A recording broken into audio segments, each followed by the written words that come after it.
Magandang umaga po sa ating lahat mga kabayan. Nandito po muli si Ate Imelda. Kasama pa rin po natin, no? Kasi bago siya uwi today, dadaan po muna kami ng dentist kasi magpapabunot ng ngipin. So, unahin natin yung sumasakit na ngipin ni Ate Imelda dahil laging umiinom ng Mefenamic para maibsan yung kirot at sakit na nararamdaman niya sa ngipin niya. Hindi siya makakatulog, no? Sisirain yung kanyang kidney pag madalas yung pag-iinom ng Mefenamic. So ayan, Ate Imelda, ready ka na ba sa pabunot ng ngipin mo? Opo, mami. Ayun, ready na daw siya. Titingnan natin kung ilan ang pwedeng bunutin na sabay-sabay.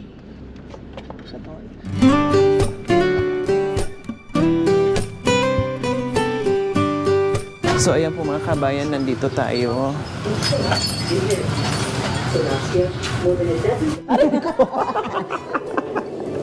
Yung baby ko senior na. Masakit? Malalaman mo yan pag masakit yan. Ay, ilang taon na.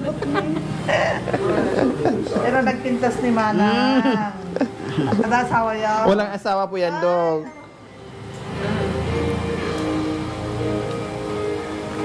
Hindi, masakit. Naka-experience ka na eh. Ano taon yun? 62. Tapos lang na 62 mo na yan. Wow! Thank you. Wow! Hindi masabing 62. Oh, bumata ka dito ah. Okay. Okay. O, pikit. Ako. Yan. Military service ready and coordinated strikes from the land, sea, and air. Israel urged residents of northern Gaza to Patuntay amin ng tatlo, may kanti pustiso nanto. Mas lalong umubing ni Manang. Officials say more than 2,200 people have been killed in Israeli airstrikes. Last week's bloody Hamas attack on southern Israel left more than 13. Tapos skid natin yung tatlo sa taas. Unahin muna natin yung sa ano. Ha? Tapos yung baba, tapos pustiso na. Pag nakapustiso, magiging 42 years old ka na. Tapos may boyfriend nang iririwan. Yung baby namin doon. Bye-bye, dog. So ayan po mga kabayan, tatlo ang binunot, no? At babalik pa kami kasi meron pang isang sira doon sa taas. Tapos yung sa baba, okay pa naman, ikip ni doktora kasi sayang, no? Siyempre susunod tayo sa advice ng doktora kasi sila yung nakakaalam, no? Higit na nakakaalam. Itaas naman, meron din atang matitira kasi maganda pa naman, sayang kung alisin. Tapos mas maganda, mas matibay na merong kakapitan yung pustiso. So maraming salamat po Dr. Evelyn Istoras Mundares. Ayan, may discount pa. Wow, thank you Doc. And then doon din sa pustiso magbibigay din daw siya ng discount sa atin. Ngayon pa lang, maraming salamat po sa inyong ginintang puso din, doktora. Ayan, Ate Imelda, soon magkakaroon ka ng magandang postiso, magandang ngipin para lalong gaganda, no? Kahit bakit na. At sabi mo, tinanong ka ni doktora kanina kung gusto mo magkaka-boyfriend, sabi mo oo, kaya panindigan mo na yon, no? Pero after na postiso, huwag ka lang mag-asawa, boyfriend lang, ha? Opo. Oh. Nung nakaraan, pag tinatanong ka, ayaw. Ngayon sinugot mo ni doktora, opo na, ha? Ayaw ko. Tinanong ka ni doktora, sabi mo opo. Samantalang kami nagtanong, sabi mo ayaw. Bungkit na kay ate mo. Ayaw. Masakit. Yan ang sinasabi mo. Kanina sabi mo, magbo-boyfriend ka, ha? Sabi, tapos ang sagot mo, opo, Dok. Masarap. Opo, Dok. Masarap. Ganon na. Gaan ang kamay ni doktora. Hindi ko naramdaman. Oh, di ba? Ang galing. So ayan, magpasalamat ka kay Dr. Evelyn kasi magaan pala ang kamay. Kaya hindi ka nakaaray kahit konti.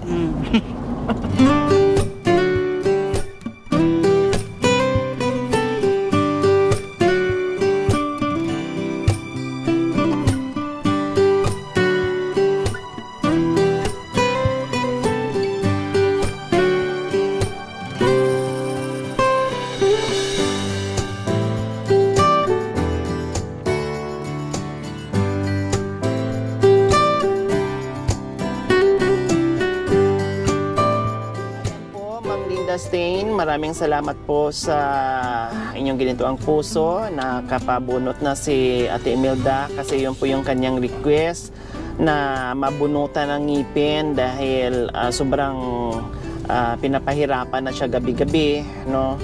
At yung kanyang kidney pinapahirapan na rin sa mefenamic palagi. Ngayon, no more pain na, bali babalik pa kami, tapos so babalik pa kami mga kabayan at i-check ulit ni doktora dahil meron pang isa na may sira pero hindi pa naman sumasakit, pero kailangan bunutin yon bago malagyan ng postiso kasi baka mamaya, no, ay kung hindi bunutin yung natirang may sira, baka mamaya pag bunutin, so iba na naman ang fit ng postiso, luluwag na siya. Okay, so maraming salamat po, Ma'am Linda. Ma'am Linda, maraming salamat yung binigay mo yung pera sa akin, madam. Ay na ako. Junot ko ng ngipin ko. Salamat, Ma'am Linda. Sana magkaroon ako ng postiso. Nandito na kami ngayon sa labas ng bahay ng mga kabayan kasi inhatidan namin muli si Ate Imelda. Uuwi na dahil tapos na yung aming mission. Babalik pa kami next day or next week po mga kabayan kasi meron pang isa or dalawa, hindi ko alam, i-check pa, no, pero sabi kanina ng doktora meron pang isang sira. So after nito mga kabayan, no, syempre manawagan na naman tayo ulit doon sa papustiso ni Ate Imelda. Binigyan kami ng presyo, maganda na 15,000 pero meron pang discount, so magbibigay si Dr. Evelyn. So maraming salamat po in advance. Tapos ito po bunot tayo kanina, bumili tayo ng gamot. Ayan yung niresita ni doktora, 351. So yung 4,000 po na pinadala ni Ma'am Linda Stain po mga kabayan, nabawasan ng 2,000 plus 351. So lahat po ng expenses ay 2,351. Less po natin doon sa 4,000 na pinadala ni Ma'am Linda. Ang sobra doon sa 4,000 ay 1,649. So ito ang ibigay natin sukli dito kay Ate Imelda. Ate Imelda, 1,000, 1,500, 1,600. Wala tayong barya. So 1,700 po yung hawak nyo. Yan po ay galing kay Ma'am Linda Stain. No? O anong mensahe nyo kay Ma'am Linda Stain na nagbigay ng pera para mabunot? Maraming salamat po at yung binigay mo ng pera, Ma'am Linda. Thank you. Ayan, Ate Imelda, yung gamot ito, inumin mo ha. At merong instruction pala nandito. So ayan, uuwi na si Ate Imelda. Maraming salamat sa lahat na nanood at nag-enjoy sa aming kulitan ni Nanay Sonia, ni Ate Roselyn at Ate Imelda, no? Abangan niyo po dahil hindi ko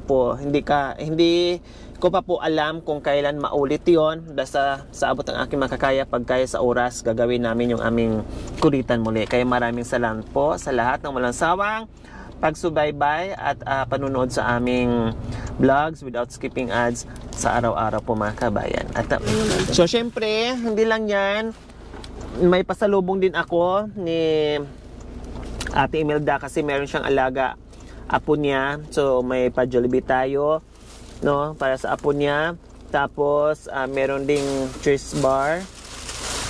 Tapos yung request niya na magkaroon ng sombrero ko, ayan, binilhan ko ng bago kasi ayaw ko magbigay ng luma. Binilhan ko ng bago. Thank you. Ayan, okay. Baba na, nasa na si Kuya? Baba na. Natakot. Oh, bakit natakot? Tulo ba kaya po? Akala ko sino yung dumating. Opo. So, may pasalubong ka na sa apo mo. Salamat po. Kita sa vloggers sa Opo, salamat po, Nanay. Oh, ano, na-miss ka na ng alaga mo? Kailan nagulat siya kasi na may sombrero kayong suot-suot? Daddy, mami, hindi ko na O wag ka muna mag-ano ha, kasi bagong bunot ka ha. Magpahinga ka muna. Tapos yung gamot mo, inom mo na kaagad ha. Huwag ka muna kumain ng may tinik, baka papasok doon sa gums mo. Oh. Bye-bye! Daddy, bye-bye! Bye-bye!